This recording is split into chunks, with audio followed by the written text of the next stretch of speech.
Hey, Will. Hey, Tim. For the podcast today, we watched the 1965 movie Heroes of Telemark, which tells the amazing true story about a group of brave Norwegian resistance fighters keeping Nazi Germany from getting the supplies it needs to build an atomic bomb. As the proud son of Norway, I'm sure you watched this movie every year around the holidays and kept a picture of the famously not Norwegian Kirk Douglas on the wall above your mantelpiece, right? Tim, I think you're being super critical.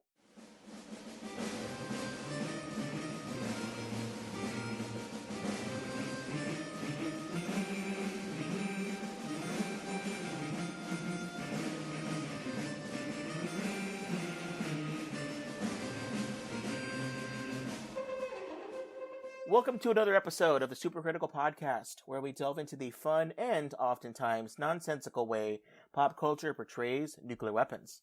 My name is Tim Westmyer, someone who studies nuclear weapons and works on nuclear nonproliferation for a living, and I'm happily joined today in the podcast studio over Zoom and across the Atlantic Ocean, by returning special guest Will Saetren. Will, welcome back. Happy to be back, Tim. Longtime listeners will remember Will from our previous episodes on the when we did the atomic alcohol episode, 99 Luftballons, Starship Troopers, and more. Since you last heard Will on the podcast, he's left the Washington, D.C. area and moved back to his home country of Norway. And, well, it's probably because he got a cool new job as a policy advisor for the Norwegian Defense Department, and probably likes living there more than DC these days. I like to think it's because I wanted him to go do some on-the-ground research for the movie that we're here to talk about today. Will, was that about right? Yep, that's exactly right, Tim. Thanks so much for joining us to talk about the 1965 British movie, The Heroes of Telemark. And as the movie's opening dedication text tells us, quote, "This film is dedicated to the men and women of Norway whose bravery prevented Nazi Germany from getting the atomic bomb." It's based on the memoirs Skis Against the Atom. I love that so much, that title. Written by the Norwegian resistance soldier. And this is where I'm going to turn to Will, because my Norwegian is minimal. What is this gentleman's name? Knut Haukeli. Cool, yeah. So that gentleman wrote the book Skis Against the Atom, and it's a dramatic recounting of a crew of Norwegian resistance fighters in the German-occupied Norway during World War II who risked their lives to destroy, and we'll get into the details of this, a heavy water producing plant that was part of a research center / like an electrical dam, hydroelectric dam. And this is a pretty rare substance that could have been went to a bomb project, and that would not have been good for the Allies during World War II. So, Will, what do you know about this movie? And if not the movie itself, because it's kind of a little obscure for us, what is, the real life story? Is it known widely in Norway? What's your kind of origin story with this film? Yeah, so my origin with this film. So I know it exists, right? Like I've known for a long time that this movie was a thing. I'd never seen it until last night. In terms of general Norwegian knowledge about this movie, it's probably like zero. I'm sure back in the '60s probably was some publicity around this. It wasn't very popular in the United States, like in the box office. It actually did better in the United Kingdom, and by virtue of that, I'm guessing that it probably did pretty well here in Norway as well. In terms of the actual mission, though, this is fairly well known in Norway, but the details really aren't. It's really interesting. So I read another book about this called The Winter Fortress 2 years ago, and shortly after I'd read it, I saw one of the Norwegian people I follow on Twitter she was posted a picture of herself at this memorial for the British engineers, like the commandos that were killed as part of this raid, and was just basically being like, yeah, this is here. Nobody knows about it. It's not a super well known phenomenon in Norwegian pop culture, but it's a fascinating story. I'm glad that this movie was made. I'm really glad that that book that I referenced, The Winter Fortress, was made, because that really gets into the details, references historical archives. They interviewed several of the remaining commandos who executed the raid. It's really fascinating. So this is a story that definitely deserves to be told, and I'm happy that we are contributing to that today. Yeah. It's got quite a star backing, both in terms of the director and the cast for this movie. it was one of those 1960s big blockbuster films. It was one of the last movies directed by Anthony Mann, who is mostly known for westerns like Winchester 73. I think I've actually even seen that movie. But the one that's always kind of fun here is he also directed in 1955 one of those propaganda movies that was somewhat made by Hollywood, but mostly written by the Pentagon. This is one called Strategic Air Command. It's like a love story about how great the people that work at Strategic Air Command in the 50s were, probably co-written by Curtis Bombs Away LeMay. It starred Jimmy Stewart. I know we're going to cover this movie at some point, but Anthony Mann directed that movie back in 1955. But for this one, for Heroes of Telemark, Kirk Douglas is the big star in this movie. He's a fictional character, Dr. Rolf Pedersen. I hope that's close. He's a playboy professor at the University of Oslo. He knows a lot about heavy water and atomic science, but you may know Kirk Douglas from movies like Spartacus, but also he was a great character in 7 Days in May, which we covered on this podcast. It's about a military leader who tries to coup a U.S. president who wants to disarm the United States in conjunction with the nuclear arms control treaty, during the Cold War. And Kirk Douglas was one of the stars of that movie. And we all know his son, Michael Douglas, but maybe people don't know that he's also heavily involved in the nuclear nonproliferation community. He was a former board member of a place you used to work at, the Plowshares Fund, and I think he's actually currently still on the board for the Nuclear Threat Initiative. Did you ever get a chance to meet Michael Douglas when you were working there? I didn't. I think his last active participation in the board of Plowshares Fund was like the year before I started there. Yeah. But yeah, no, he that was a big deal and a big selling point when I was looking to start working there. I was like, oh, we've got Michael Douglas. Yeah. I'm sure it was all because of this movie, and he got really interested in it when he was little. Also stars Richard Harris as another character, Norwegian resistance fighter named. So they call him Knutstrand. Like that's the name, like Knut. the fictional name that they created for him. Yeah, Knutstrand. Yep. He's a resistance fighter. He's someone who maybe is aware of Rolf Pedersen, but he's kind of draws him into the fight. People may know him from the movie Unforgiven with Clint Eastwood, but he's also the original Dumbledore in those first couple Harry Potter movies before he passed away. No way. Right? Crazy. Also stars Ulla Jacobson as Anna, who is the ex-wife of Rolf, also a resistance fighter. And one quick small cameo I love here, Roy Dotrice, who plays this very sneaky character named Jensen in the movie, but people may remember him if you're into Game of Thrones, like me and Will. He was the pyromancer, the guy who made all the wildfire in that show, but he's also the narrator of the audiobooks. He recently passed away, but he was the narrator of all the audiobooks, which I love very much. He's got a small role in this movie. As Will mentioned, it didn't do great in the North American box office. It did okay, $1.65 million, but it had a $5 million budget, but it did really well in the UK. Critics thought it was about 67% fresh, which, it's not great, but it's not the worst. Fans didn't like it all that much. Audiences, it was closer to 56%. But, all right, enough about the movie. Let's get into the conversation about the plot and the nuke discussion that we'll do in the middle and kind of throughout the episode. But two main questions I think we should think about. One, how close was Germany to actually building an atomic bomb in World War II? And how important was stopping its source of heavy water to prevent this development? And two, how did a commando unit of Norwegian resistance fighters with support from the British and the American forces, deal with this heavy situation, which I'm really glad. Will, you're here. You probably have access to all the archives, all that other stuff, so it's great that you're here for this. Let's get into it. Will, you want to get us started here on the plot discussion? And as usual, spoiler warning, if you've not seen this 1965 movie, don't tell anybody on YouTube, but it is on YouTube for easy watching. That's how I watched it for this particular episode. This is where it happened. This is how it was. The story of the Heroes of Telemark. A heart-stopping motion picture.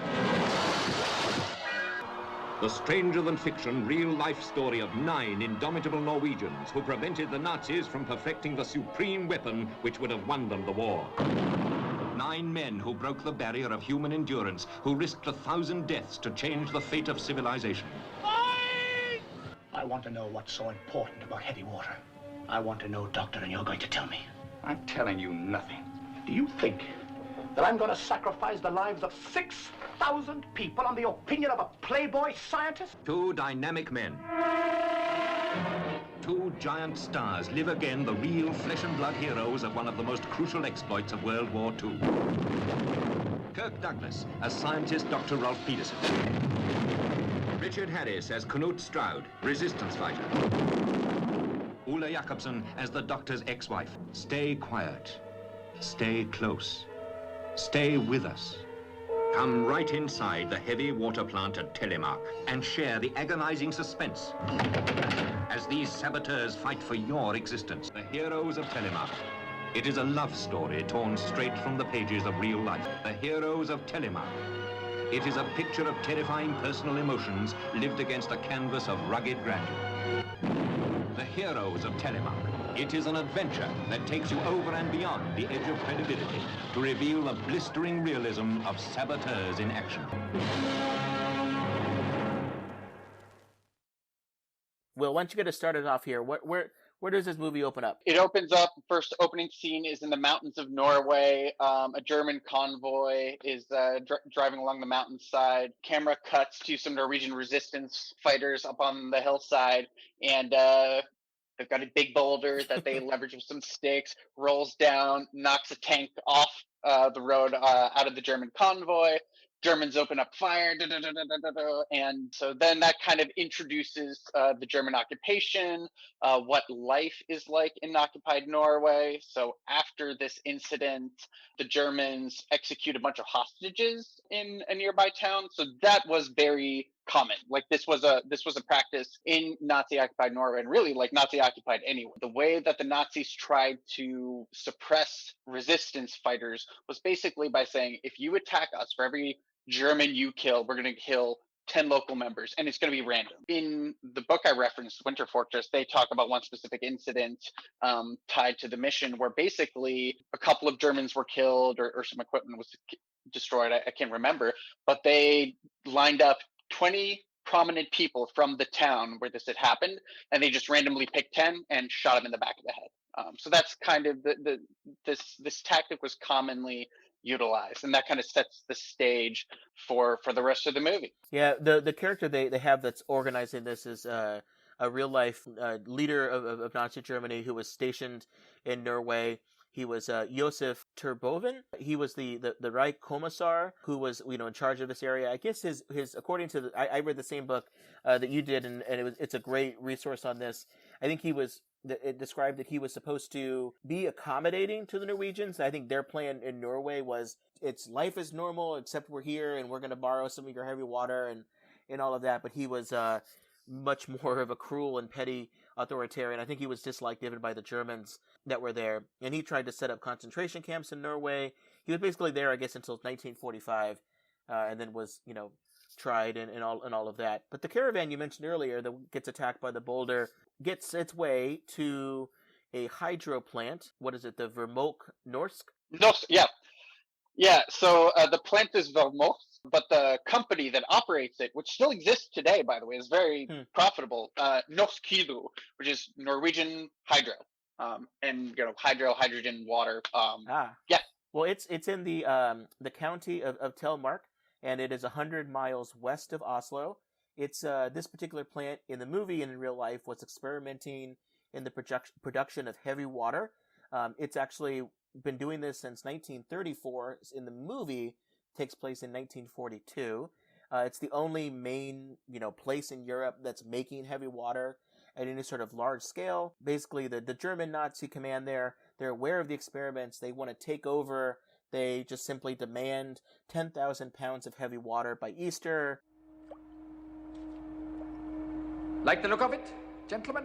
Most interesting. We are well informed of what you do here, Herr Nielsen.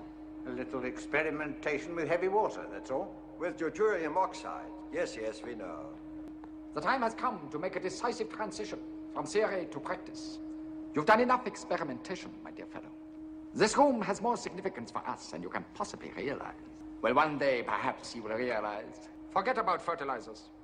This tractor is required by the Reich to increase its production of heavy water by 400%. We want 10,000 pounds of heavy water by Easter next year. That's impossible. It's not at all impossible, Herr Nielsen. What is necessary will always be accomplished. All the more so when the whole future of the Reich is at stake. But what is the reason? I don't understand. That was a firing squad, my dear Nielsen. Let it be a warning. The plant manager kind of thinks this is impossible. He starts asking questions about why this is necessary. And, what Will mentioned earlier about the firing squad retaliating against the boulder attack. You hear the firing squads firing off on the distance, and that really tells the plant manager to shut up and make the water heavier. So what is heavy water, Will? When I first time I heard about heavy water, I thought it was probably a new brand of Voss water that Mark Wahlberg drinks when he's working out. Heavy water, it's really a fascinating piece of the production of fissile material.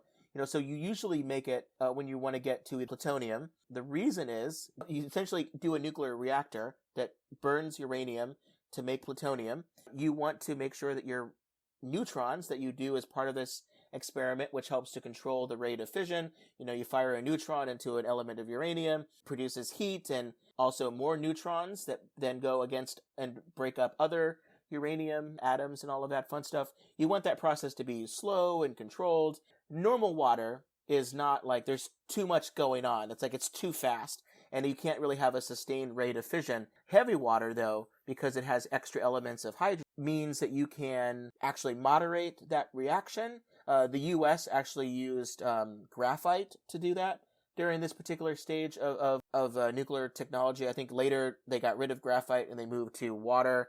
The Russians took over the graphite, as we know in Chernobyl, that being a little bit complicated.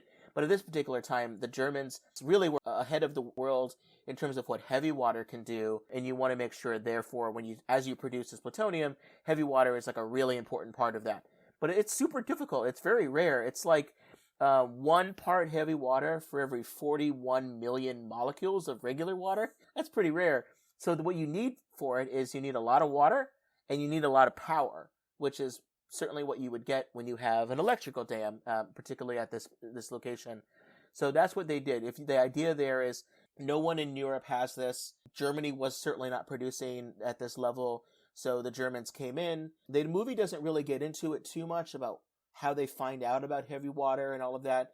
We'll get into this other Norwegian created miniseries on this particular story, and they actually get into the German side of this a lot. But the Germans had figured out the use of heavy water. We'll get into it a little bit later. But anyways, in the movie, they figured it out. They know it's important, so they've taken over this portion of it. But luckily, someone at the plant hears about it and gets word to a resistance fighter, and that resistance fighter makes his way to the University of Oslo, which I know you're familiar with.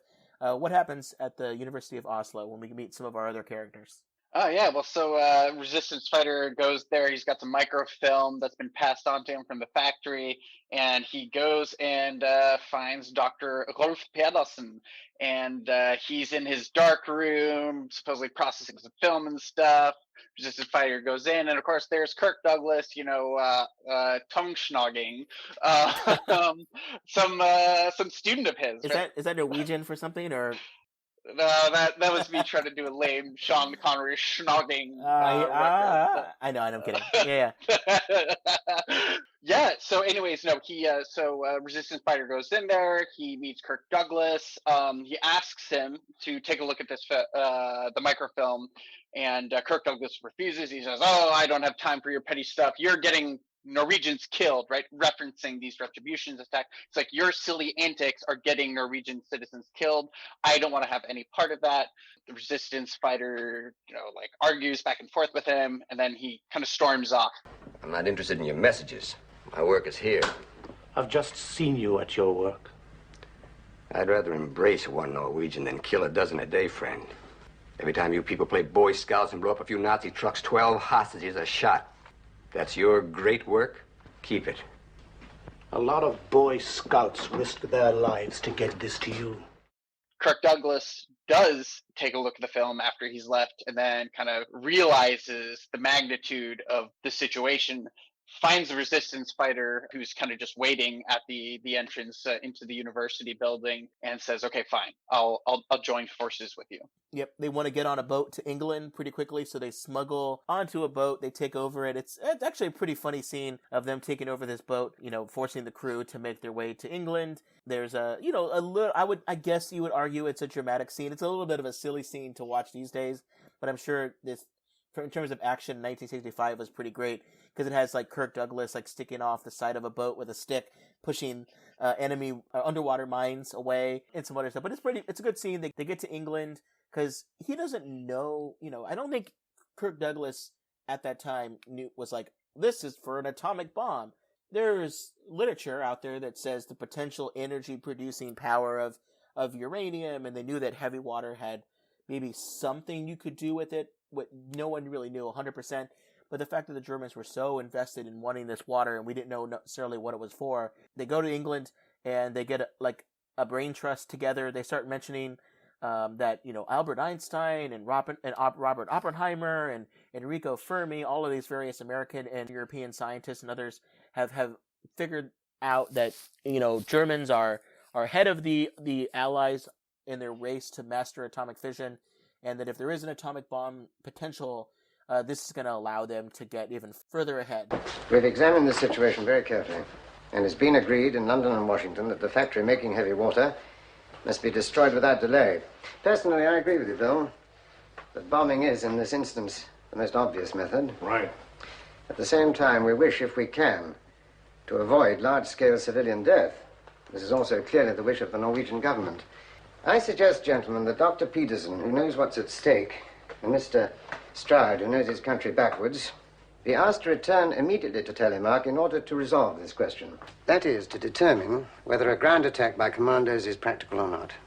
So they come up with a plan. They try to figure out, do they want to just bomb the hell out of this plant? But then, of course, the resistance fighters says no, because there's people that live there, right, Will? It's not like just a hydroelectric dam kind of in the middle of nowhere. There's a bunch of civilians that are there. That's exactly right. It's Yukon at the time. So Yukon is the name of the town at the time.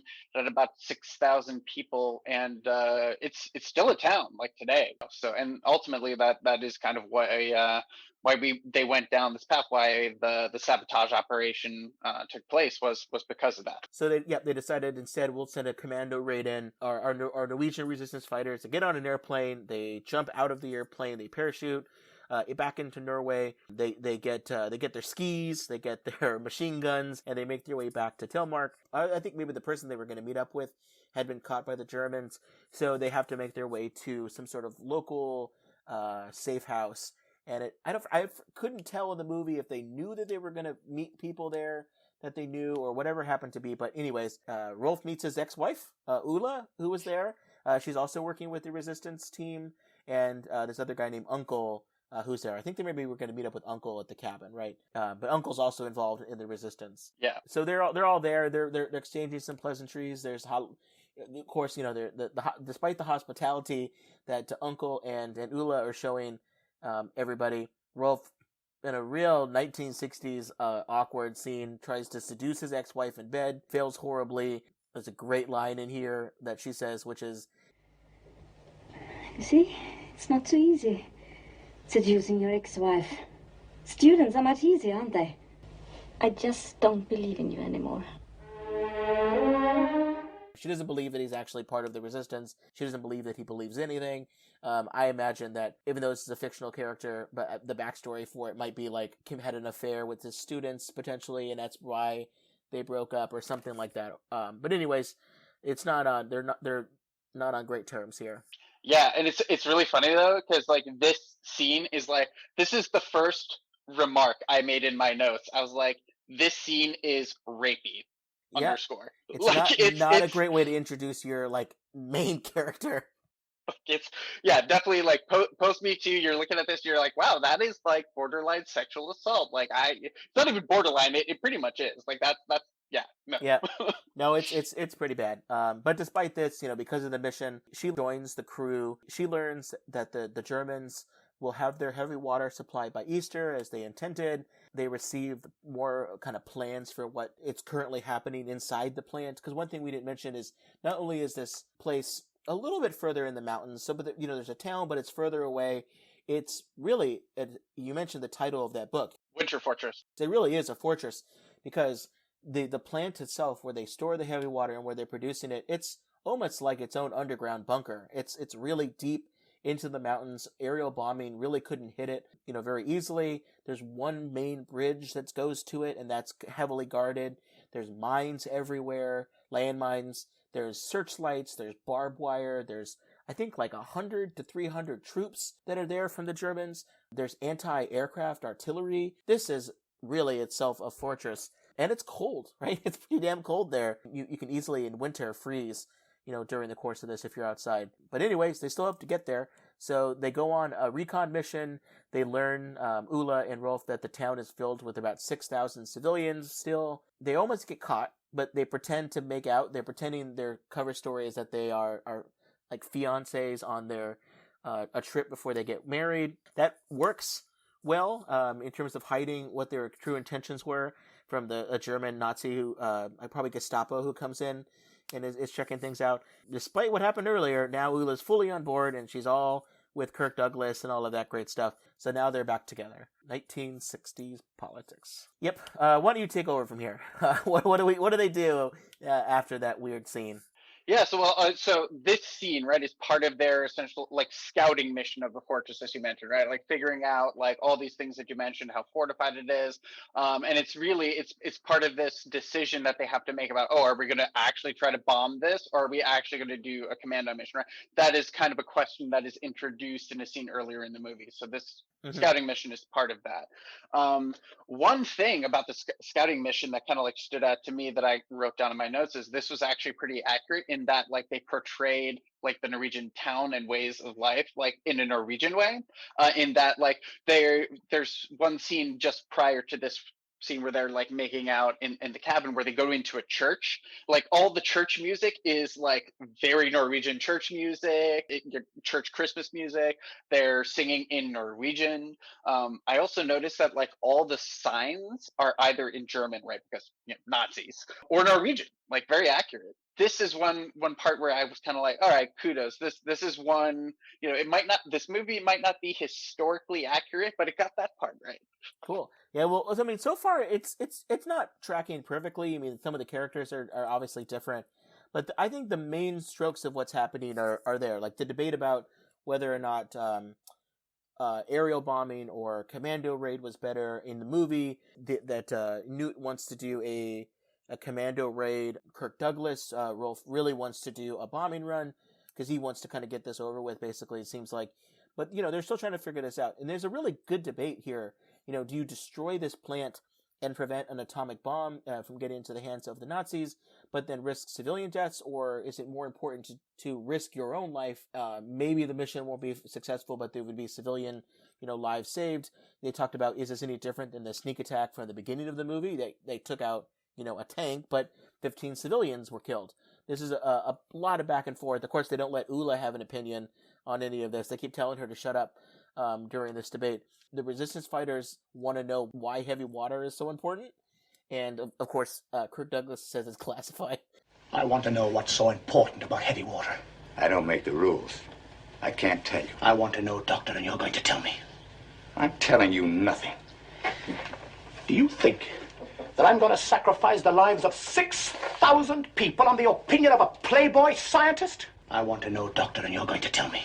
A lot of back and forth, but I really did enjoy that particular scene. Yeah, and it's really interesting, though, too, is so when they're having this discussion, right? Oh, do we do the bombing raid? We could potentially kill 6,000 civilians, right? The amount of people that live in the Yukon if there was total devastation of the town, versus, beating the Nazis to a bomb, right? Preventing them from getting a bomb, winning the war, saving millions of lives.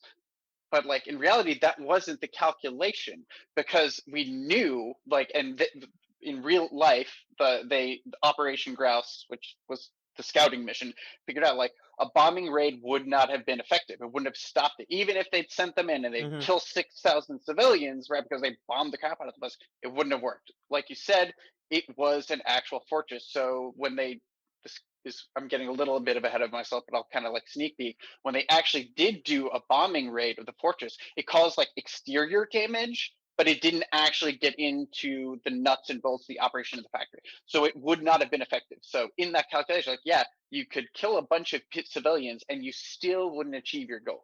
The only real way to achieve the goal of this mission was through sabotage. And that's why the British sent, in the movie, 50 commandos from the Royal Engineers. They get on a plane. They make their way to Telemark to assist with the commando raid. The crew like prepares at night, like using fire to set up like a landing strip so that they could see where to land at night. But something goes awry, right? The plane, either because of wind or lack of visibility or fog, it crashes, and pretty much most of the people, these Royal Engineers, these British commandos, they all get killed. So really, it's just left to the people that we've been following for the movie, this much smaller group, to lead this mission. And while this is happening, we meet Jensen, real creepy looking guy from the beginning. He looks like the guy at the beginning of, have you ever seen the John Carpenter movie, The Thing? He's like the guy in the helicopter who's like chasing and trying to shoot a dog, which turns out later to be an alien. He has got like the goggles. He just has the black everything that he's wearing. He's clearly suspicious, but he says he's just a guy who's skiing, and his wife and family are been taken over by the Nazis. Why would he want to help them or anything? So they say they're going to hold him. They take away his skis until the mission is over. He said he was on a hunting trip. Dressed all in black in the snow. If you're on a hunting trip and you're in the snow, you wear white. Yeah. I don't know what blind animal he's trying to hunt, but it seems suspicious. And his name's Jensen, which is clearly a suspicious name. It's bad news. Yeah. Is Jensen a common Norwegian name? It is, actually. Okay. All right. Sorry to all the Jensens that listen, but it's a sneaky sounding name. So the plane crashes. They're left to really kind of do this on their own, but Rolf refuses to join. Kirk Douglas refuses to join because he thinks it's a suicide mission, even though he's the only person who knows where to actually put the dynamite. And there's a stirring speech. He joins back up. Everybody gets dressed up as British commandos, and this is part of what you mentioned earlier.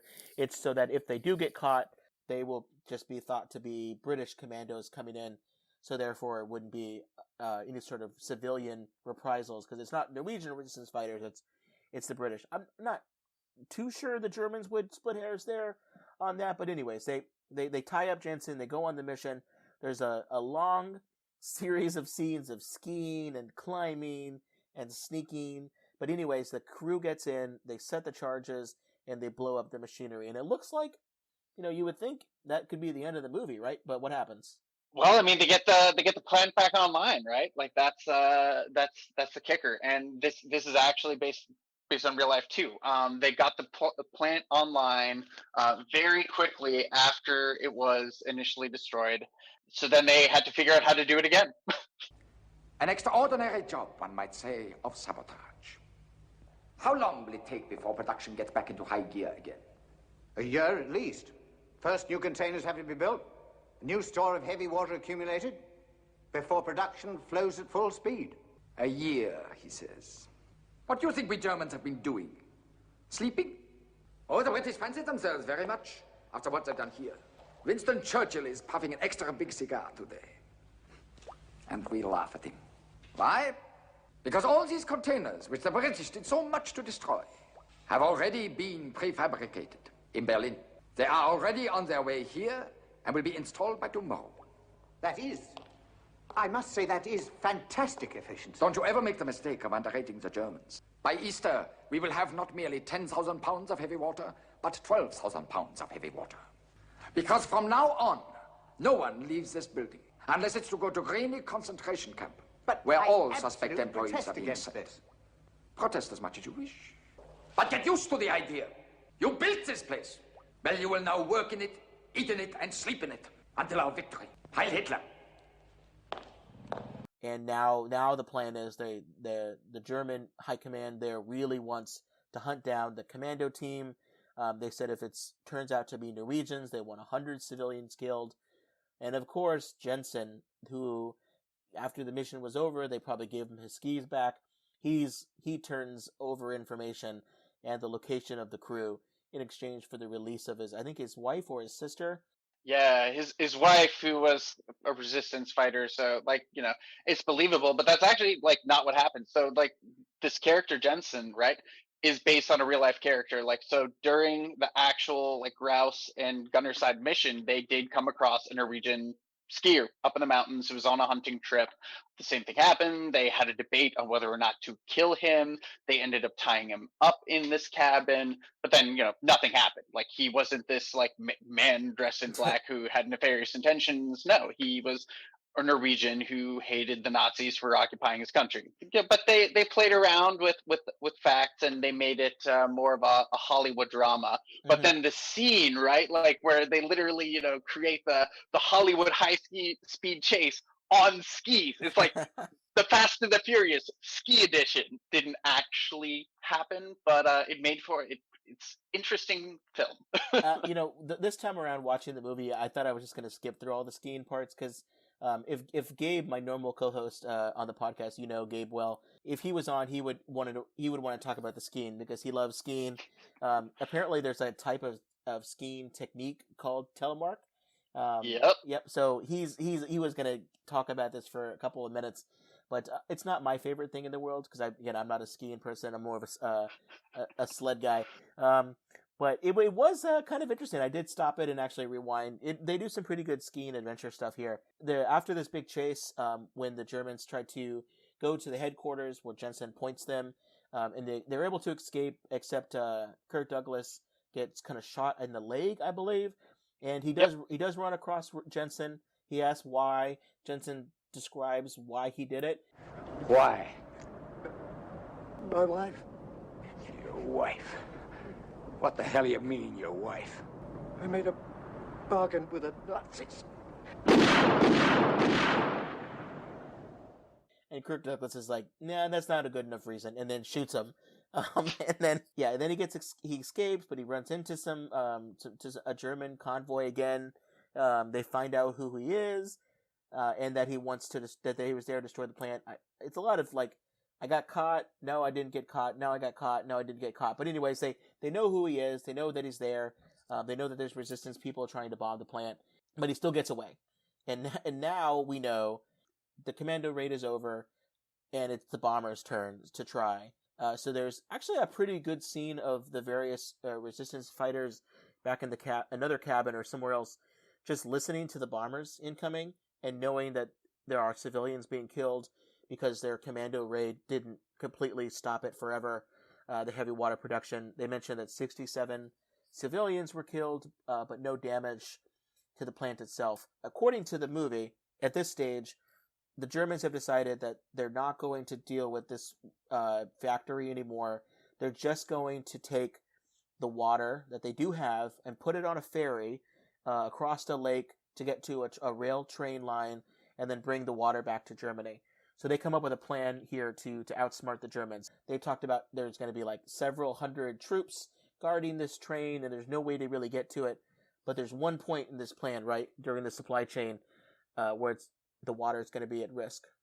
Yeah, exactly. And actually, there were a couple, but this is the one that they deemed like the most feasible to pull off, right? And so basically, in order to get it to Germany, it had to get from Vermark, like this fortress up in the mountains, so by rail down to like Tunsha, where the rail cars would literally drive right onto a ferry, and then would go by ferry across the lake, and then on to Oslo, and then by boat to Germany. But so that ferry, where it went across after it had been on the rail from the factory and then on to Oslo, that's where they, in real life and in the movie too, decided that this is where we're going to go after. We're going to blow up the ferry at the deepest point of the lake so that the heavy water cannot possibly be recovered. And so they timed it so that the bomb would blow up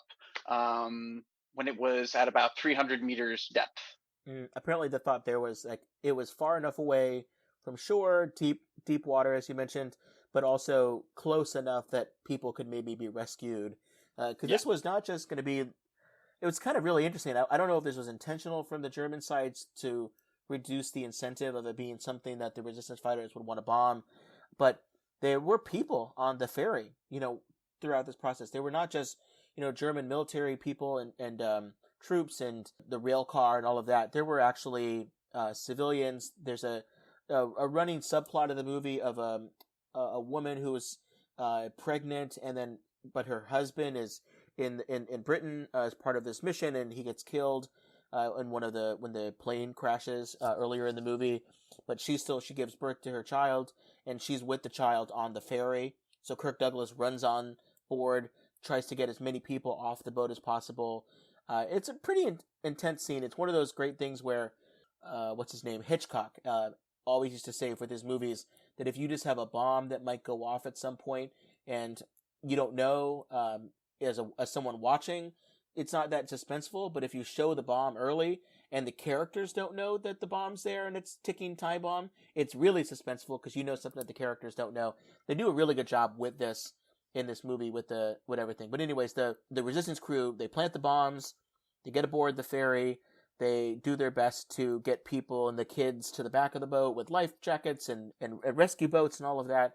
And the mission more or less goes as they intended. There were certainly a number of civilians, killed in real life and in the movie, but I think that's really where the movie ends, right? Is the boat sinking, down to the bottom, and as well, with the heavy water down to the bottom of the fjord. Movie end. It was a quick, pretty quick ending, but I think it was a nice last shot of the boat and people kind of getting rescued and stuff. But it looked really like a beautiful shot. This wasn't a Hollywood movie in that it wasn't made in Hollywood. It was made in the United Kingdom.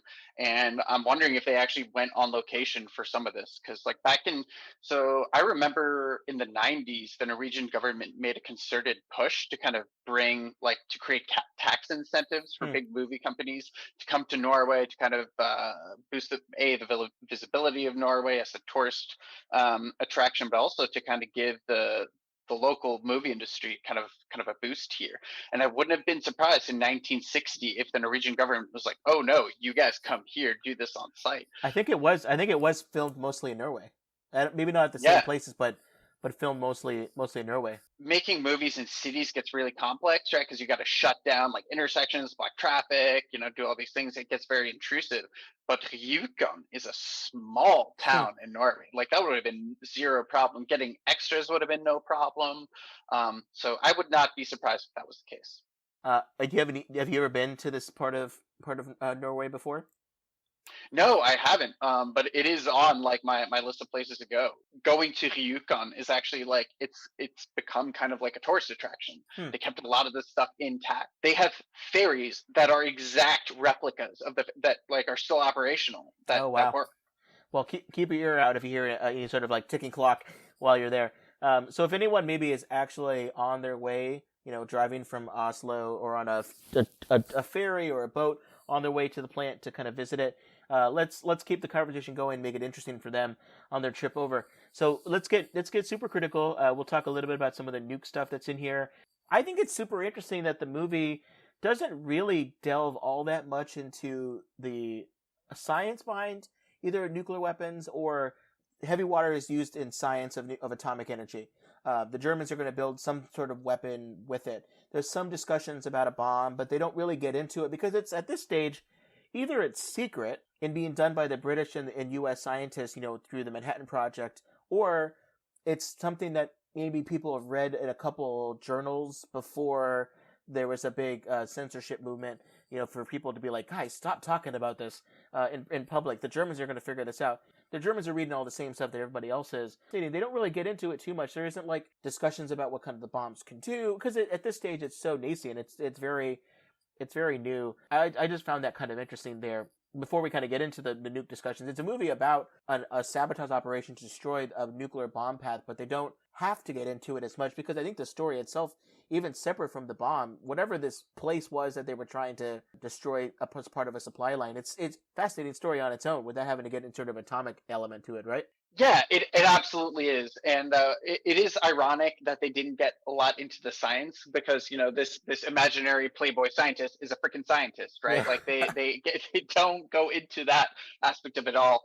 If you look at this book that you and I mentioned a couple times now, The Winter Fortress, they really do get into the nitty gritty of like what the status of the German nuclear program was, what the Americans and what the Allies thought the status of the program was, where they were weighing up, how to cut off. It wasn't necessarily about cutting off pathways, but like a potential pathway, right? Like we Right. know that the Germans might be working on this, and if they are in fact ahead of us, like the stakes are so high and like would be so catastrophic that you have to do something about it, right?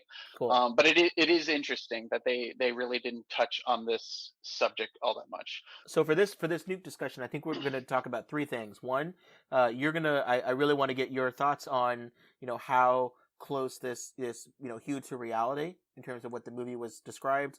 So in terms of the commando mission, I will talk about a little bit the German bomb project. What was thought of at the time, why this seemed to be so important and so timely versus what we knew now, and also a little bit knew immediately after the end of World War II. And then we can also chat a bit about how this movie compares to this local production called The Heavy Water War, which is done in Norway, which you can watch on Amazon Prime. I think you have to get a fancy subscription to it. Sometimes it's on Netflix here and there, but it's something else that's available for people.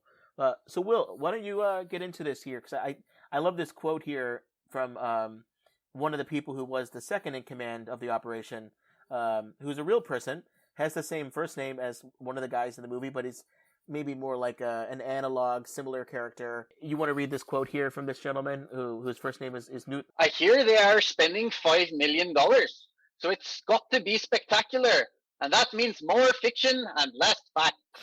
Excellent. That was my best Norwegian American accent. It's not bad. Newt Haugeland. Excellent. Well, yeah, it's a good setup for this part. So let's delve into it. Will, talk about the real cast of characters that we had here involved in this really big operation. It certainly was not just one in and out nighttime raid. It had a lot of activity over several months. Not even a month. I think it was like well over a year it took to plan this all out. And it's a fascinating story, and I give the movie credit to getting kind of the gist of it right.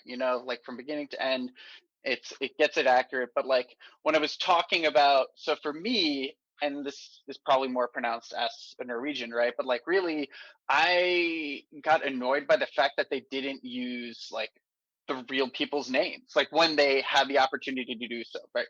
So let's start with Kirk Douglas's character, because he is the main character, right? So Rolf Pedersen, he is in real life Leif Tronstad. Like that is the character that he's supposed to be. So he was a Norwegian scientist who figured out what the Germans were up to, because he got the intel from the director of the factory, and he's actually the same name of the guy in the movie versus reality. Leif Tronstad is the guy that gets the information, blows a flag, goes over to England, has this meeting and says, we need to do something about this. And then they end up going with the sabotage option.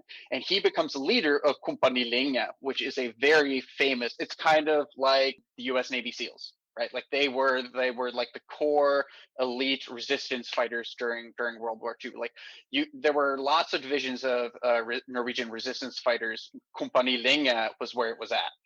Really getting the big operations done. Leif Tronstad is Kirk Douglas. And then this team of commandos he put together, it's actually two teams in real life. So it was Operation Grouse and Operation Gunnerside. So Operation Grouse was what in the movie in Heroes of Telemark was like this 2-minute scene of them going and scouting out the Yukon and figuring it out. That was actually almost a year-long operation. So Operation Grouse, they Americanized the name, but I'm assuming that grouse is a reference to ripe, which is a Norwegian bird that lives on the Vidda where this was all taking place, and it changes its feathers in the winter to white. So it's invisible. So it's perfect for being invisible and scouting. So Operation Grouse was about getting up into Vidda, up over Yukon, and spying on the factory, monitoring the troop movements, being able to get a sense of the infrastructure, knowing what the guard patrol situation is like, right? And really evaluating. So that consisted of teams of people actually doing the spying and a radio operator that could then communicate back to the UK. And that was Knut Haugeland. So I'll just go into this because this is kind of important to me. Yeah, go for it. The people who were part of this, but yeah, so Leif Tronstad was the actual Norwegian scientist, the real Kirk Douglas. Operation Grouse was led by Jens Anton Paulsson, Knut Haugeland, Claes Hallberg, Arne Kjellerup, and Einar Skinneland. So Einar, I saw he was recruited by the British, someone who actually worked at the dam, either at the dam or at a dam nearby. So he came by and actually provided a great amount of intel, it seemed like, for this operation. He almost seemed like one of a close analog to this. He was an engineer who worked at the plant, and he was one of the people who actually, I think he went back to the UK, then he got 10 days of really intense, like, commando training, and then parachuted back into Norway. So quite a badass here. Yeah. I wonder if they changed names because in one of the scenes of the movie, as we talked about, I don't think the main real guy. I know he's got a tragic end to his life here, but his family maybe didn't want to see Kirk Douglas like what he did to his ex-wife in the movie. Maybe some of those things they do and they change so they don't get sued. But I'm glad you're bringing in some of the real life people that were involved in this. But what about Operation Gunnerside? Yeah, so Operation Gunnerside, that was the other part of this operation. So Operation Gunnerside, I mean, right, so Grouse, the spy mission, and Gunnerside was the gunner mission. Like, they were the guys who were supposed to go in and blow up the factory. It was actually more than just the people that I'm going to be listing here, right? So Joachim Rønneberg is the guy who led the raid, and he actually just died 2 years ago, pretty recently. I'll post in the show notes some great interviews that he did before he passed away. Yeah, great research. Knut Haugelid was his second in command.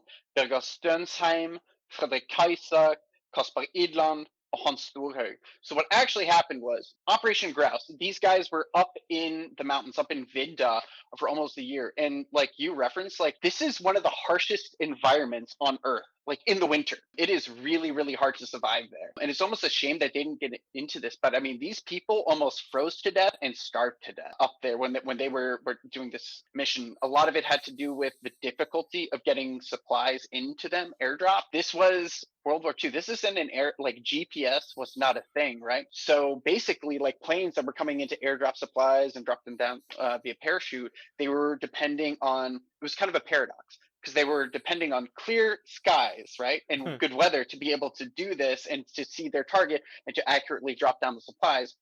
But if they did that, they were flying over hostile territory and would get shot down, right? They were exposing themselves to enemy anti-aircraft fire. But if it was cloudy and at night, they would miss their target by hundreds of miles. They might actually, accidentally drop the supplies into a lake where they couldn't be recovered. So this kind of stuff actually did happen to these guys. Which is why it's not all that surprising that one of the operations that took place between Grouse and Gunnerside, Operation Freshman, this is what the British paratroopers were supposed to meet up with the guys from Operation Grouse and then head closer to the plant. These were two military gliders that were supposed to land, but they crashed. I think it was a combination of fog and another kind of bad weather. Either they died in the crash or they were captured, interrogated, and then executed by the Gestapo. So you're right. I mean, like, not only supplies, but literally it's like a part of the operation, knowing that this was supposed to take place. Didn't really come to the plan that they had. Exactly. So, but so kind of like, so that, I mean, that's how it went. So like the first phase was sending in Operation Grouse, and then Operation Freshman was supposed to come in. They were supposed to, so these gliders came in that were towed by a large British aircraft, and they were supposed to like unhook, like when they got over the landing strip, and then the gliders would come in and drop off the troops and the gear and everything. And like you said, that ended in tragedy. Every one of the British commandos died. There were 3 Royal Air Force pilots that survived because one of the gliders like broke off, crashed into the sea, and the airplane actually got back to England. The other one crashed into a mountain in Norway. the glider crashed, and like you said, they were picked up by the Germans, interrogated and tortured, and died pretty gruesomely. But then, so Operation Grouse is there. They kind of see this go down. Like in the movie, that was a crazy scene in the movie. Yeah, they see this go down. They're like, what are we going to do?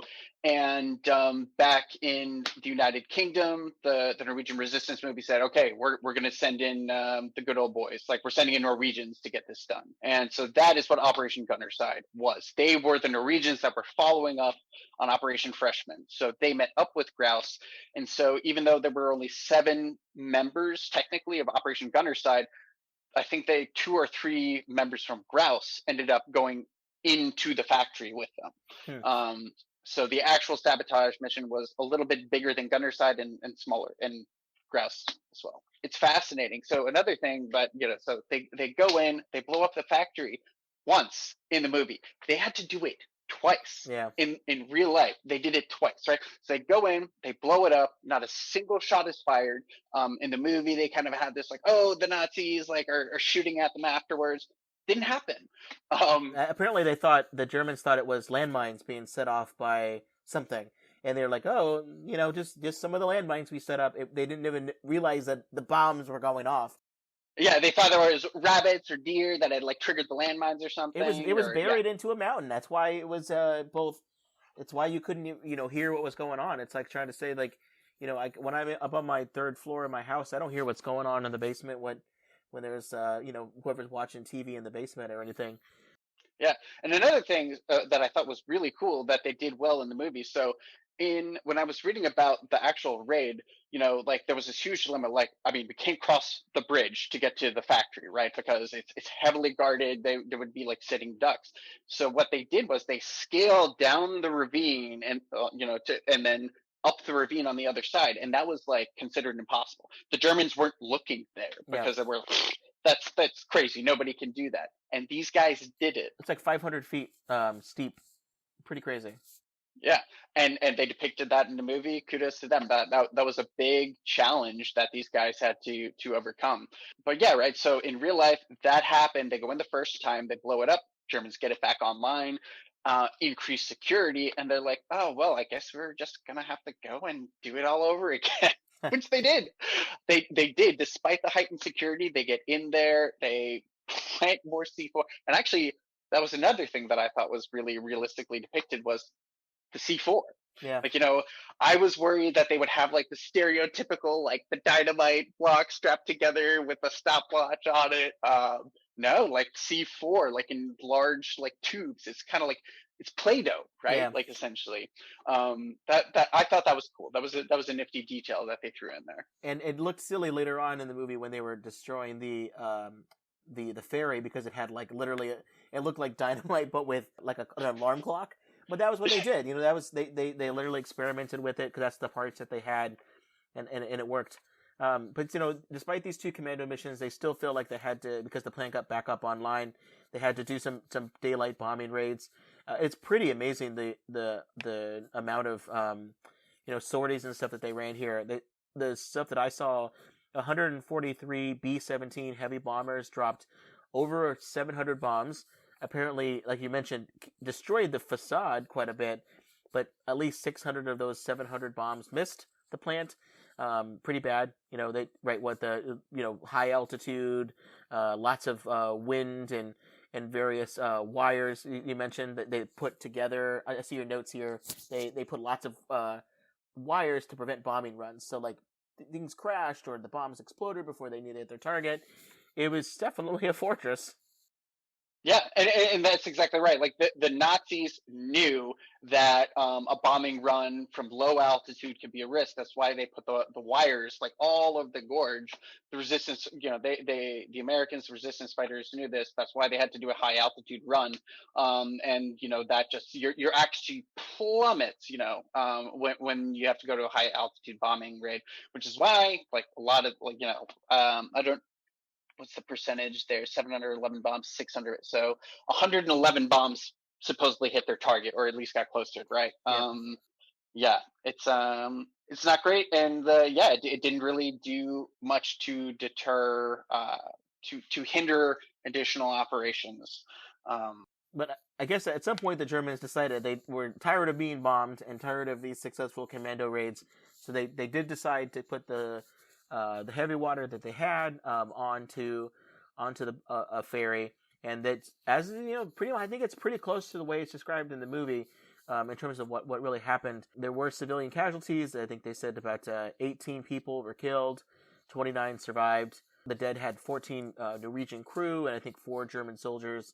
And it got the heavy water to the bottom of the lake. In 2005 there was an expedition to go and see what was maybe left, and they did retrieve a barrel number 26, and they got it. They did some analysis on it, and according to the records, that it was actually part of the shipment, but the concentration of heavy water in the barrels apparently was still too small to be much of use in any sort of nuclear reactor or bomb project. Some historians have said maybe that's why there weren't people looking for bombs on the ferry, because they were getting the water out. It was like, well, let's just get out what we got.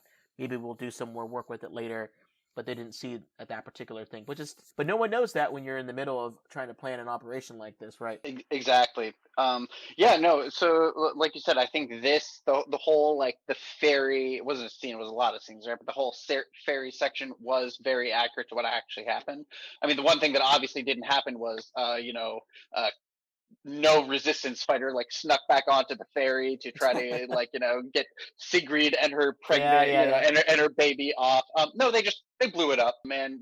Like you said, they planned it so that it was at a point where the ferry was at like the maximum depth and closest to the shore. Like that ratio was the optimum to ensure survivors. No Norwegian resistance fighter snuck onto a ferry that they just like laced with explosives.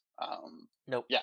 Nope. The only other detail I wanted to add on here that I thought was really interesting that the Norwegian miniseries gets into is that at the early part of this process, when the Norwegians started to figure out, why was the Germans ordering so much heavy water? Because at first it was just the Germans were wanting to buy it. They can you stop making what you're making and just sell me more heavy water? And the plant manager was like, sure, that sounds great. Like, you want to give us this much money? No problem. But then, through some spy operations and other stuff, the word got back to the Allies, and the French came in without really telling them why, said, can we buy it from you? We'll double or, pay more than whatever the Germans did. So at least the water that they currently had before the Germans started to place their order, all of that got shipped secretly at night to the French. The French jumped right in and were able to get it before all this stuff happened, which really pissed off the Germans quite a bit that they were there. And then that really started a lot of this much more intense security on the fortress and everything. I just thought that would have been a cool scene to include in the movie. But they had enough people. They had enough British and Americans and Norwegians. They didn't want to introduce the French into this movie as well. Right. And so what's interesting, though, so this saga that you're just describing, it started prior to the occupation of Norway. Like, the Germans were buying heavy water from Norsk Hydro, like, as a private enterprise, right? Like, before they occupied Norway. Then they occupied Norway. Then they took over the factory and said, okay, you're just going to give it to us. You're gonna do what we want. A lot of people that talk about this raid, like, refer to it as, like, the heavy water factory, as in, like, that's what they made, like, heavy water. Yeah. No. Heavy water was a byproduct of this very large and strategically important just hydroelectric dam. Like, it produced a lot of electricity for Norway. Heavy water was something that they started experimenting with as it had utility in the production of fertilizers, I think. Yeah, ammonia. They even Yeah, like, so actor who plays Terboven mentioned this. He's like, forget about your fertilizer. You are going to make more heavy water for us. It's so Norwegians, like, most people didn't think of its potential application in nuclear weapons until, like you said, right, they had this kind of like powwow where they brought in expert opinions from Oppenheimer and Albert Einstein and said, oh no, this is probably what the Nazis are up to. We should do something about this. And let's get into that now. Let's talk about how far along were the Germans in terms of building an atomic bomb and how important heavy water was, to the process. People who have listened to previous episodes of the podcast will hear me repeat a few things because I think the story is interesting to cover in the different contexts of what one thing describes it and what another. Like in the TV show The Man in the High Castle, the Amazon show about a counter history of Germany and Japan won World War II. I talk about this when we cover that episode. In the Star Trek episode, The City on the Edge of Forever is about a potential alternate history where Captain Kirk accidentally saves a woman who was supposed to die when they went back in time, is a peace person, and then brings the United States, it keeps them out of World War II for a certain amount of time, which then allows the Germans to build an atomic bomb. All this stuff. So we talk about it in these episodes, but I think it's worth talking about again, and also in the context of the film, because every one of these portrays these stories a little bit differently. So I think the movie is really, it's right to portray the heroic attempts, by the Allied resistance fighters, particularly the Norwegians, to cut off this kind of key supply. But it's worth noting that, while the movie might be implying that Germany was really close to developing an atomic bomb, we know now that it probably wasn't really that close. But the impression for the people at the time was that, that makes total sense. The German nuclear program was run by this physicist named Kurt Deibner. He was a physicist. He had a little bit of information about uranium, had a little bit of a head start than other people. He starts talking about why this bomb project was so important. He's a main character in the Norwegian miniseries. Nuclear fission itself was invented by a German chemist, Otto Hahn, in 1938. And one of the main, just right off of winning a Nobel Prize, new world-leading theoretical physicist, Werner Heisenberg, he was heavily involved and recruited by Kurt Deibner to come to the project. People may know him, Heisenberg Principle of Uncertainty, quantum mechanics. He was also the inspiration for the drug kingpin character, Walter White, in Breaking Bad, calling himself Heisenberg. He was heavily involved in the German bomb project. He was recruited, to join this project. Obviously, the idea was Germany must be so far ahead. They're talking about heavy water. We haven't even thought about that as something that we could use in this process. But the risk of Hitler getting an atomic bomb was obviously too big, to pursue. But right, Will, historians and other experts, they really, these days, dispute how close Germany was to building an atomic bomb. You want to talk about some of the difficulties that they had and trying, why that project was a little bit slow? Yeah, sure. So it's very the parallel to what's going on in today's society, especially with anti-vaxxing and the rise of conspiracy theories. The Allies kind of fell into the same trap back then. Conspiracy theorists see conspiracy theories everywhere, right? They're like, oh, this is a nefarious plot by the government. They are, effective and great.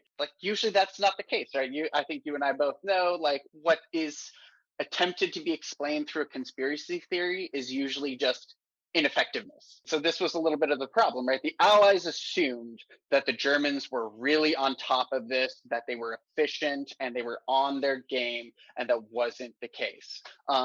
So the Winter Fortress does a really good job of getting into the details of what was going on in the German program, but essentially there was infighting. There were competing factions in the German scientific community that created this slowdown. And to be right, so kind of the explanation for this is, Germany is fighting a world war. They have finite resources and they have to choose what they're going to prioritize, what's going to be most effective, and what's going to help them win the war. The prospect of an atomic bomb, right? It was a clear, obvious, if we get it, we're going to win. But they were like, what do we invest in for the best short-term effect, right? Would it be the V2 rocket program? So they invested a lot of resources into getting V2 rockets perfected to help them win the war in a more localized fashion. At the same time, they put resources towards their atomic bomb program. But even within the atomic bomb program, there were competing programs, right? Yep. So Kurt Deibner was the heavy water guy. Heisenberg was like, no. Graphite. So there were competing kind of reactor designs that were going on and sucking down resources. So at one point, Kurt Deibner was getting a lot of resources into his program.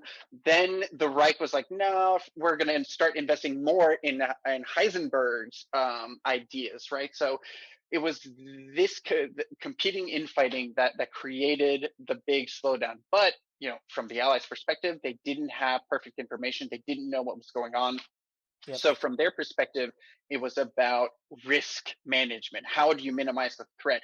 And the threat of the Nazis, if they were in fact ahead, and if they would have gotten an atomic bomb before the Allies, it would have been game over, war over. In addition to all of that, the Germans really shot themselves in their foot with their Ruger here, because a lot of the really groundbreaking work done in theoretical physics. They just thought, well, that's something that Jewish scientists were doing.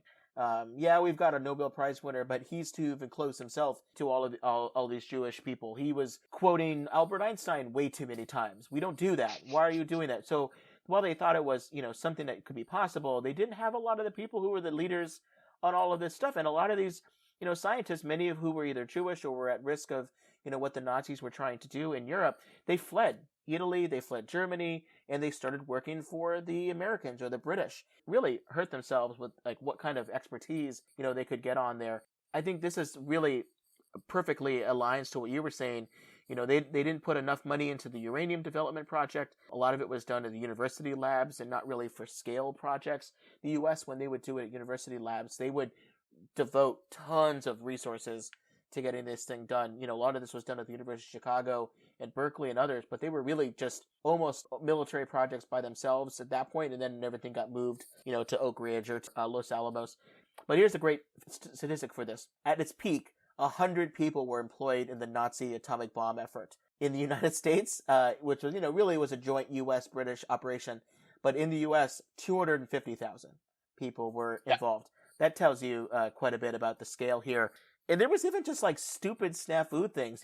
We talk about when you and I used to work together, how hard it is to schedule meetings and getting on people's calendars and Zoom and all of that. This even happened in the German bomb project. Some of the researchers involved wanted to organize a presentation, a PowerPoint maybe or something. Probably back in the days, it was more like those ink transparency projectors, right? They wanted to talk about the potentials for nuclear science to Nazi leadership and its potential bomb implications and things like that. So the secretary sent out a number of invitations to the various key people for this meeting, but they sent the wrong program information, the wrong invite details. So everybody that got this looked at this and said, I'm not going to this boring meeting, this boring lecture. So no one showed up to this meeting. And of course, at the meeting, Heisenberg talked about the potential military applications of nuclear power. He did get some people interested. Then those people contacted Albert Speer, who was one of Hitler's close advisors. He was in the Minister of Armaments and War Production. So they started to chat. And according to Richard Rhodes, a great historian on all of these nuke topics, one of Speer's deputies asked Heisenberg, well, how big would a bomb have to be to destroy a city with this atomic science? And Heisenberg said, about the size of a pineapple. So that obviously got them a little bit interested, but still, that stuff you talked about, they didn't have enough resources because they were fighting on two fronts. There was a lack of enthusiasm with the bomb project. They thought, yeah, we might be able to do it, but the war would be over by the time this would ever actually be, done. Speer didn't think that Hitler ever really understood what the bomb could be. He's quoted as saying later on that the idea quite obviously strained Hitler's intellectual capacity, and he was unable to grasp the revolutionary nature of nuclear physics. At this stage, they thought they could build something, but it would take way too long. A lot of these other kind of projects started to happen. One of the other interesting things is that there was a memo that some of the Manhattan Project scientists saw in 1943. They warned that the Germans were doing some, because of newspapers and Secret Service and other kinds of stuff, they thought they were in possession of this real amazing powerful new weapon, and it was going to come, this is August of 1943, was going to come on board and be deployed in November and January. And they thought, oh, this is it. They've got the gadget, the atomic bomb. They're ready to start to do this. We need to up our operation. But it turns out, as you mentioned earlier, it was the V2, V1 rockets. It wasn't an atomic bomb. So still pretty scary. But anyway, so this was this misinformation that they were working with. Here's where we really got a clear sense of this. There was an espionage operation near the end of World War II. It was in 1944. It was called Operation Oslos. What was done was to find out how advanced Germany was in its bomb project, and they learned pretty quickly that they had made really limited progress. They had a wine cellar where they were hiding out, trying to make a nuclear reactor. They couldn't get the thing operating all that well. Then when the Germans surrendered, or they started capturing German scientists when the war was nearing its end, they would put them into a room, and then they would record their conversations. And then particularly after the U.S. dropped the bombs on Japan, they would give them the news reports, and then the Germans would start talking about it, how far along they were, and they would record it and all of that stuff. And it turns out they were all like, whoa, geez, we had no idea you could even do this. It was really quite a fascinating, thing here. Of course, a lot of this is after the fact. Heisenberg said they never really wanted to build a bomb. They claimed later that they were trying to sabotage Hitler's bomb project. They or falsifying their studies. It's a whole thing. Even at a certain one of the German scientists said that the Germans were working on building peaceful nuclear power, a uranium engine. Well, that's what we were working on, while the Americans and the British built this ghastly weapon of war. So there's a lot of debate about how far along were they ever going to build one. But I think the key thing is that it was a combination of bureaucracy problems. They weren't collaborative as much as the U.S. and the British were, and really all of these things, interpersonal disputes, lack of resources, beyond just even heavy water, really meant they couldn't really get this going, which is why, today, when they talked about, vaccines, we need a Manhattan Project to make vaccines. There's a reason we use that term over and over again. It's because Manhattan Project, if anything, was an engineering and human collaborative effort to get all this stuff going, more than even potentially a scientific one. And the German military and scientists, and they couldn't figure this out. But it's funny, right? Because you've got for idioms, popular phrases that you use for some massive effort that the American government is about to make. It's either going to be a moonshot, or a Manhattan Project. Right. Yeah. One of these days we're going to have a Manhattan Project to shoot the moon with nukes, and then it'll all come together. I'm pretty sure there's already there at least have been plans. Yeah. We're working on it. So, the last thing I want to talk about here is the comparison to this Norwegian Broadcasting Corporation show that came out in 2015. I know you've been wanting me to watch this for a really long time. I watched the first and last episode. I think there's 7 or 5. Forget how many there are, but it's pretty good. Called The Heavy Water War. I love that title. Much better than Heroes of Telemark. It does remind me of the Dr. Seuss book that we've covered on the podcast, which is about nuclear weapons in a weird way, called The Butter Battle Book. So The Heavy Water War really much more focuses on the character you talked about, the scientist and military intelligence officer, Leif Tronstadt. He's not even in Heroes of Telemark, but I guess he's the analog, right? The Kirk Douglas character. Yeah, he's Kirk Douglas, basically. Yeah. His name's not in there, but he's a key character in the TV show. It also has a lot of scenes. About half the show really is about Heisenberg and Daber and all the others that were involved in this. They talk about some of the meeting that we talked about that eventually Albert Speer was able to show up for. They go through a lot of that. It's really, I think that's a cool thing. And they really do a good job, I think, of showing how much this war operation, just as successful as it was, how it's stressful, how long, how hard it was to do in terms of being out in the snow and everything, and the number of civilians that were killed, and how that just wore on these people over a period of time. And I think it's a good character study of the show. I think it does a little bit of fan support of Heisenberg, a little bit more than I think I would have thought initially, but it does it's good. I think I'd recommend it. Have you seen it yet, or have you kind of working through it? I'm working through it, so I have not seen it yet, but I'm excited to, because it was just it was interesting to watch this, Heroes of Telemark, and be like, okay, yeah, well, you could have used some names here. Well, focus more on this. Don't make up a love story, But yeah, no, so I'm excited to see how they managed to dramatize this story. And in a mini series, I think you have a lot more room to capture the detail and the story. There's still a lot of skiing, so don't worry about that. If you're worried, Will, that there wasn't enough skiing, there is a lot of skiing in the miniseries, so it's great. And there was a lot of skiing in real life. Like I said, these guys were stuck up on Vinda for a year. Yeah. And actually, kind of going back to the skiing in real life, right? So that dramatic kind of shootout on skis that happens in the movie.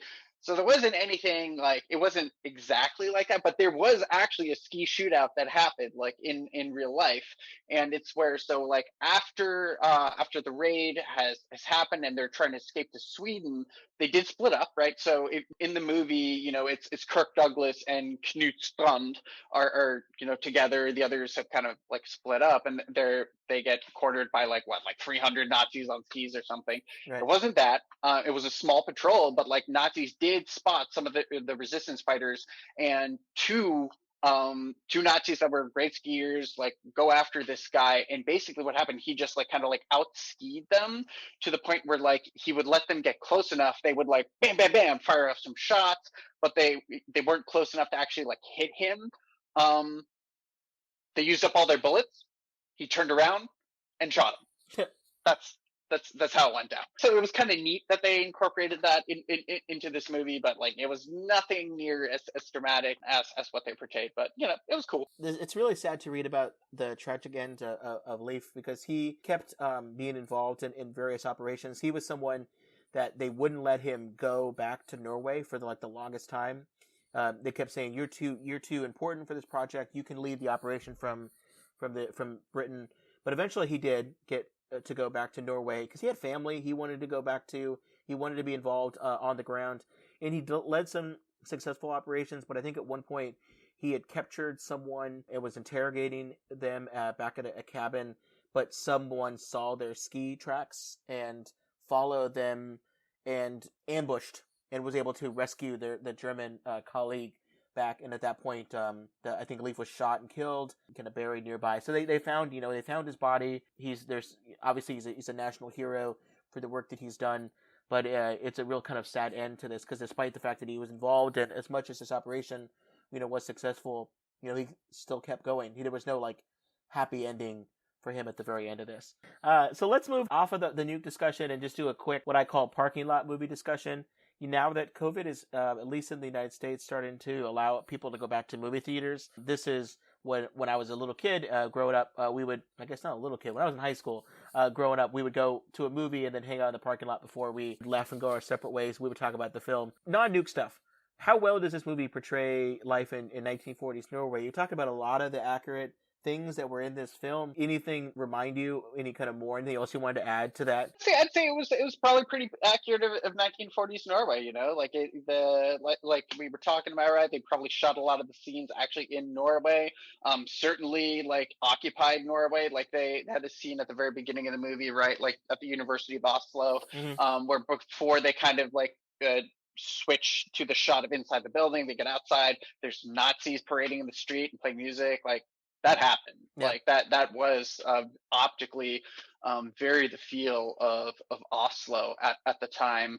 Like I said, like they did a good job with the signage. They were speaking Norwegian, like when they were singing, like in the churches and stuff. One of the scenes this is a very unique part of Norwegian culture. So Norwegians love lunch packets. All right. So like we don't eat lunch at food trucks and stuff, like that's not a part of like Norwegians wrap 3 to 4 sandwiches like with toppings, and they're not like double, they're open face, and we put little pieces of paper like between them and wrap them up, and you take them to work.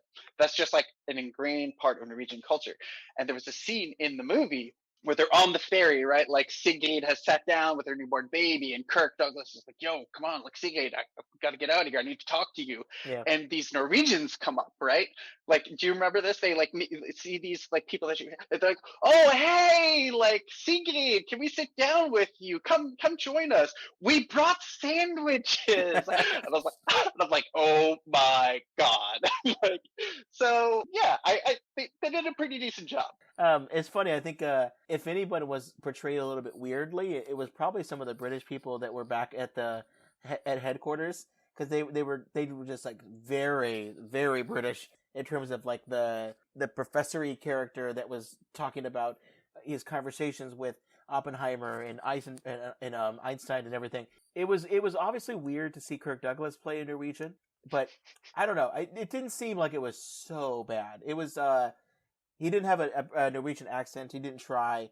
I don't think did he even speak Norwegian at any point in the movie?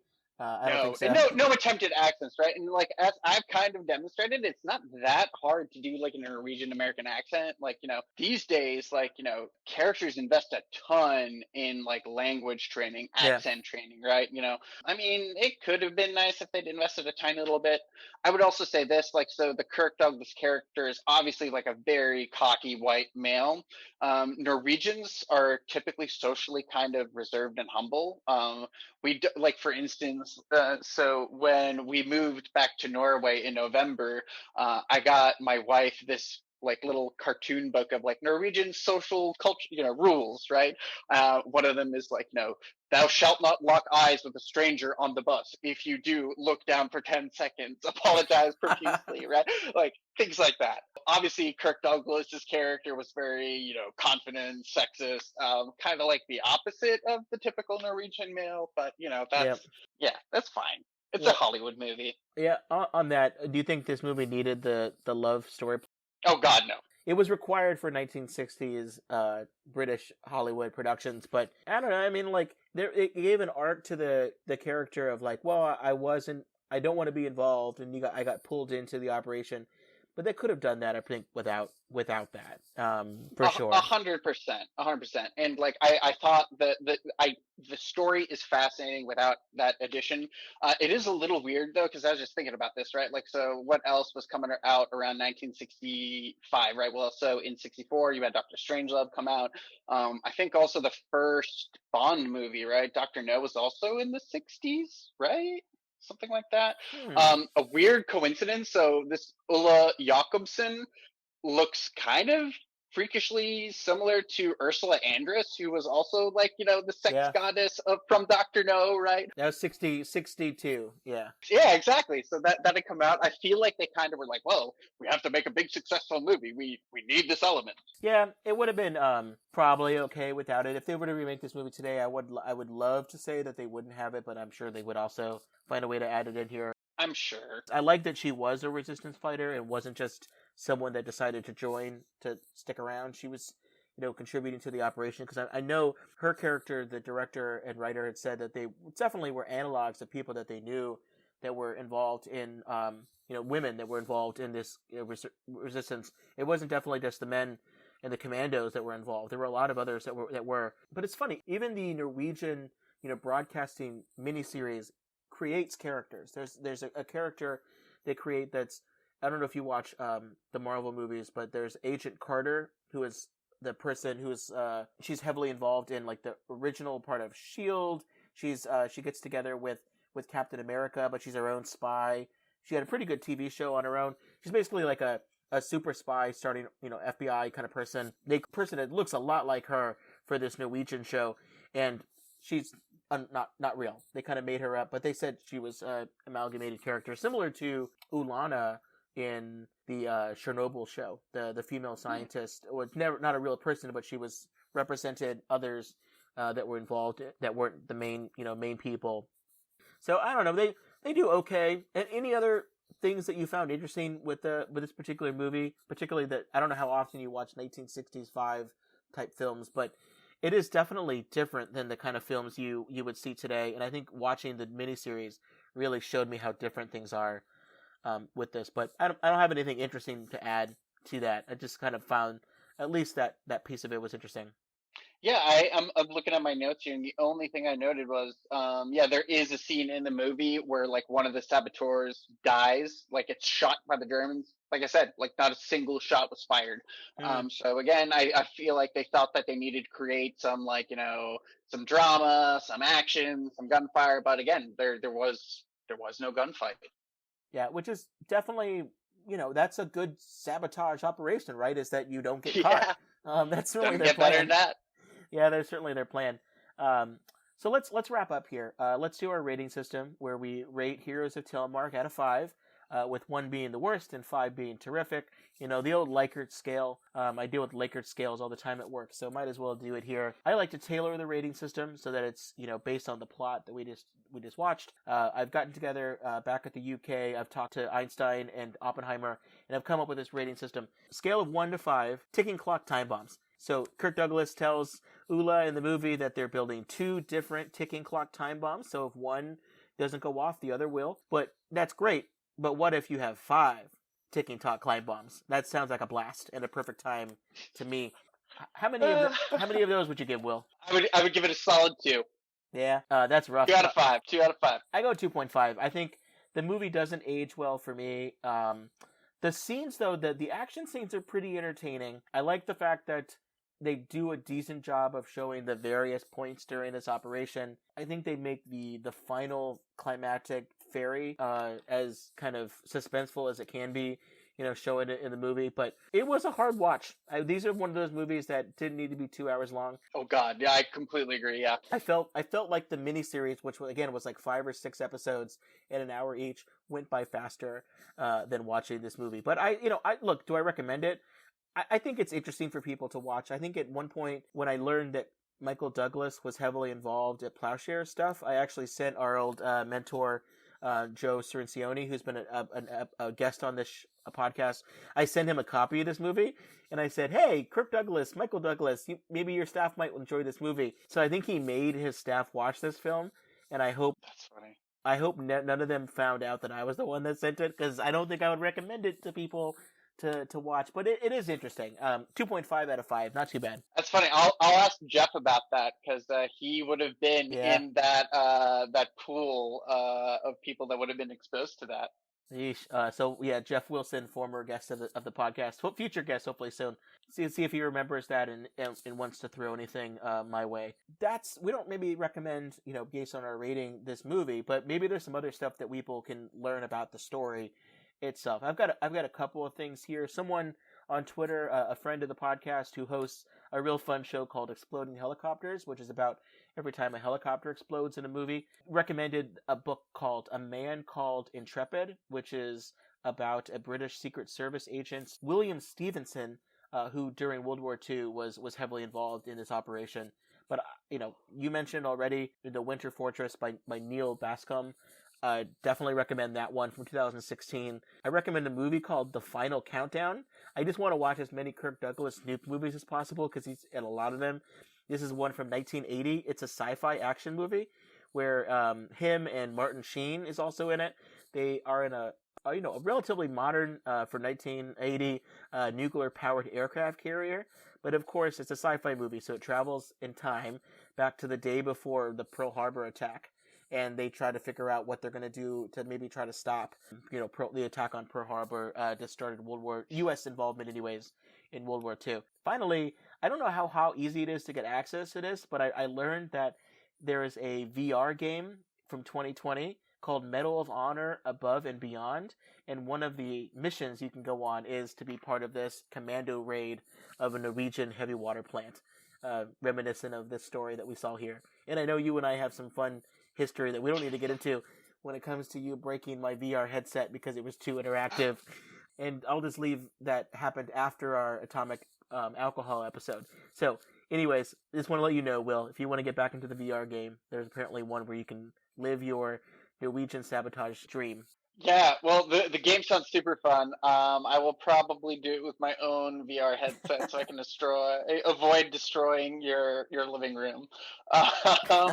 But yeah, so in terms of, I've got a couple of resources as well. We've talked about the show, The Heavy Water War. It's on Amazon Prime, 2016. Full disclosure, I haven't seen it yet, but it's a mini series that is obviously much more recent and gets a little bit into more of the historical detail surrounding the mission, which I'm looking forward to getting into.